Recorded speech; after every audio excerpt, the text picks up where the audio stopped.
ರಾಜ್ಯದಲ್ಲಿ ಸಾವಿರಾರು ಜನ ಗಿರಿಜನ ಕಲಾವಿದರಿದ್ದಾರೆ ಮತ್ತು ಸಾಂಸ್ಕೃತಿಕ ಕ್ಷೇತ್ರಗಳಲ್ಲಿ ಹೆಸರು ಮಾಡಿ ನಮ್ಮ ಜಾನಪದವನ್ನ ಉಳಿಸುವಂತ ದಾರಿಯಲ್ಲಿ ಹಲವಾರು ಮಂದಿ ಕೆಲಸವನ್ನ ಮಾಡ್ತಿದ್ದಾರೆ. ಆದರೆ ಕಲೆಯನ್ನ ಗುರುತಿಸಿ ಅವರ ಕೆಲಸವನ್ನ ಗುರುತಿಸಿ ವೇದಿಕೆ ಮೇಲೆ ಕರೆಸೋದು ತೀರಾ ಕಡಿಮೆ. ಅಂಥದ್ರಲ್ಲಿ ರಾಜ್ಯ ಸರ್ಕಾರ ಮಾಡಬೇಕಾಗಿರೋ ಕೆಲಸವನ್ನ ಹೀಚಿ ಬೋರಲಿಂಗಯ್ಯ ಮತ್ತು ಹಲವು ಮಂದಿ ಸೇರಿ ಹೀಚಿ ಹಬ್ಬದಲ್ಲಿ ಗಿರಿಜನ ಕಲಾವಿದರಿಗೆ ವೇದಿಕೆ ಮಾಡಿಕೊಟ್ಟು ಪ್ರಶಸ್ತಿ ಪ್ರದಾನ ಮಾಡುವಂತಹ ಹೆಮ್ಮೆಯ ಕೆಲಸವನ್ನ ಮಾಡಿದ್ದಾರೆ. ಕನ್ನಡ ಜಾನಪದ ಪರಿಷತ್ತಿನ ಮಾನ್ಯ ಅಧ್ಯಕ್ಷರು ಹಾಗೆಯೇ ಕರ್ನಾಟಕ ರಾಜ್ಯದ ಶ್ರೇಷ್ಠ ಜನಪದ ವಿದ್ವಾಂಸರು ಆಗಿರುವಂತಹ ಡಾಕ್ಟರ್ ಹೀಚಿ ಬೋರಲಿಂಗಯ್ಯ ಅವರ 70ರ ಹುಟ್ಟುಹಬ್ಬದ ಸಲುವಾಗಿ ಮಡಿಕೇರಿಯ ಕುಶಾಲನಗರದ ಕೂಡ್ಲೂರಿನ ವೀರಭೂಮಿ ಜನಪದ ಗ್ರಾಮದಲ್ಲಿ ಒಂದು ಸಮಾರಂಭವನ್ನ ಆಯೋಜನೆ ಮಾಡಲಾಗಿತ್ತು. ಕನ್ನಡದ ಪ್ರಖ್ಯಾತ ದೇಸಿ ವಾಹಿನಿಯಾದ ಜನಪದ ಕನ್ನಡ ಸಿರಿ ಒಂದು ಡಿಜಿಟಲ್ ಮಾಧ್ಯಮದ ಮುಖಾಂತರ ಆಯೋಜನೆ ಮಾಡಲಾಗಿದ್ದ ಹೀಚಿ ಹಬ್ಬ ಗಿರಿಜನ ಜಾನಪದ ಸಂಪತ್ತಿಗೆ 70 ವರ್ಷ ಹಾಗೆಯೇ 2024ರ ಜನಪದ ರಾಜ್ಯೋತ್ಸವ ಪ್ರಶಸ್ತಿ ಪ್ರದಾನ ಸಮಾರಂಭ ಕಾರ್ಯಕ್ರಮವನ್ನ ನಡೆಸಿದ್ದಾರೆ. ಹಲವಾರು ಜಾನಪದ ಕಲಾವಿದರಿಗೆ ಸನ್ಮಾನ ಮಾಡಿ ಜನಪದ ರಾಜ್ಯೋತ್ಸವ ಪ್ರಶಸ್ತಿ ನೀಡುವ ಮುಖಾಂತರ ಕಲೆಗೆ ಗೌರವವನ್ನ ಸಲ್ಲಿಸಿದ್ದಾರೆ. ಸಾಂಸ್ಕೃತಿಕ ಜಗತ್ತನ್ನ ಮೇಲೆತ್ತಲು ಕೆಲಸ ಮಾಡುತ್ತಿರುವ ಹಲವರಿಗೆ ಒಂದು ವೇದಿಕೆ ಮಾಡಿಕೊಡುವ ಮುಖಾಂತರ ಹೀಚಿ ಹಬ್ಬವನ್ನ ಅತ್ಯಂತ ಯಶಸ್ವಿಕಾರಿಯಾಗಿ ನೆರವೇರಿಸಿದ್ದಾರೆ. ಬನ್ನಿ ಕಾರ್ಯಕ್ರಮ ಹೇಗಿತ್ತು ಒಮ್ಮೆ ನೋಡೋಣ.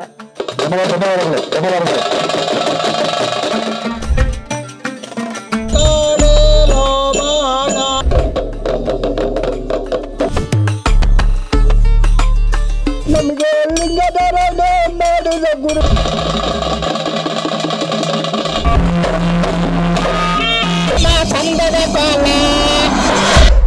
70 ವರ್ಷ ಈ ಒಂದು ಸಾಕ್ಷ್ಯ ಚಿತ್ರದ ಶೀರ್ಷಿಕೆ ಇದೀಗ ಪೋಸ್ಟರ್ ಒಟ್ಟಿಗೆ ಬಿಡುಗಡೆ ಆಗ್ತಾ ಇದೆ.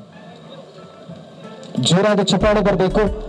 70 ವರ್ಷದ ಸಂಭ್ರಮದಲ್ಲಿರುವಂತಹ ನಮ್ಮೆಲ್ಲರ ಪ್ರೀತಿ ಹೀಚಿ ಬೋರಲಿಂಗಯ್ಯ ಸರ್ ಅವರ ಗಿರಿಜನ ಜಾನಪದ ಸಂಪತ್ತಿಗೆ 70 ವರ್ಷ ಎನ್ನುವಂತಹ ಈ ಒಂದು ಸಾಕ್ಷ್ಯ ಚಿತ್ರದ ಪೋಸ್ಟರ್ ಬಿಡುಗಡೆ ಆಗ್ತಾ ಇದೆ. ಮೊದಲ ಜೋರ ಚಪ್ಪಾಳದಲ್ಲಿ ಸಾಧ್ಯ ಮಾಡಿಕೊಟ್ಟಂತಹ ಎಲ್ಲರಿಗೂ ಪ್ರೀತಿಯ ಧನ್ಯವಾದಗಳು.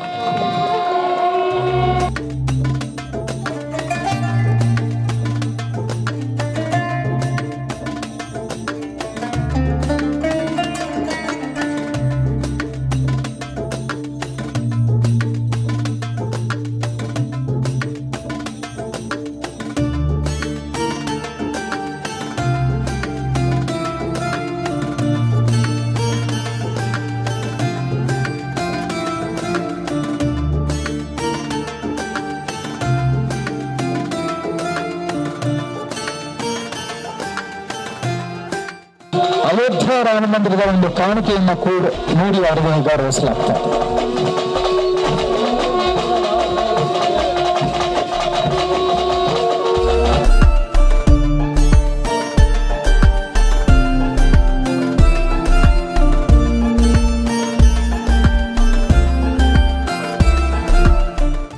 ಜೊತೆಗೂಡಿ ಭಾರತೀಯ ಕನ್ನಡ ಸಂಘ ಕೊಡ್ತಾ ಇರುವಂತಹ ಕನ್ನಡ ಜಾನಪದ ಭೂಷಣ ಪ್ರಶಸ್ತಿಯನ್ನು ನೀಡಿ ಗೌರವಿಸಲಾಗ್ತಾ ಇದೆ.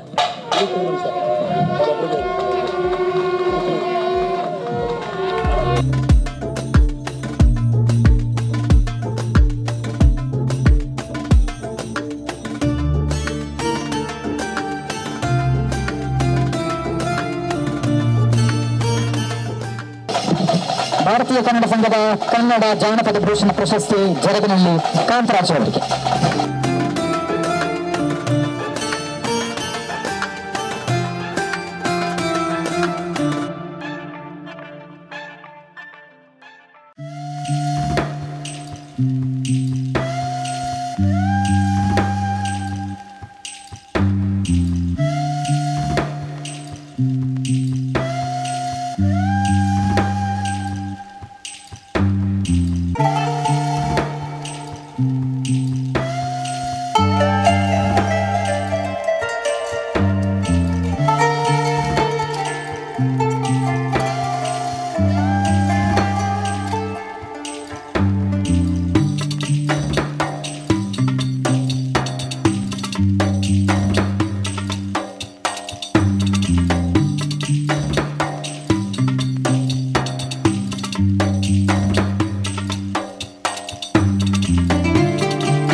ಧನ್ಯವಾದಗಳು.